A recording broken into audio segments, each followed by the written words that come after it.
Hindi ka ba mahal ng mama mo? Ayaw ka ba niya dahil pangit ka? Kawawa ka naman. Pero wag kang mag-alala kasi merong tinatawag na karma. Story time!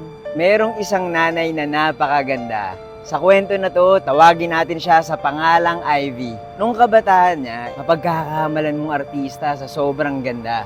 Meron siyang anak na babae. Mabait naman tsaka masiyahin. Kaya lang, hindi siya mahal ng mama niya. Simple lang yung dahilan, hindi siya maganda. Hindi niya kasi kamukha si Ivy eh. At dahil nga sobrang ganda ni Ivy, lagi siyang nakakatanggap ng comments mula sa mga tao. Sana Ivy, nagmana sa'yo yung anak mo. Ako nga pala si Buji at mahilig ako mag-story time. Kung di niyo pa ako pina-follow i-follow niyo na ako. Hindi naman talaga pangit yung asawa ni Ivy. Masyado lang talaga siyang maganda, kaya lagi siyang nakukumpara sa anak niya. May effect yung mga gantong comments sa mga tao at nagkataon na sobrang naaapektuhan si Ivy. Parang mas importante sa kanya yung sinasabi ng ibang tao kaysa sa anak niya. Isang beses, pumunta si Ivy at yung anak niya sa probinsya. Nag-bus lang sila. At nung nasa stopover sila, tiningnan ng mabuti ni Ivy yung anak niya. Na-realize niya, hindi niya talaga gusto yung bata. Di ko nga alam bakit ganun yung tingin niya sa sarili niyang anak Para matigil yung mga comments sa kanya ng mga tao, merong biglang naisip si Ivy.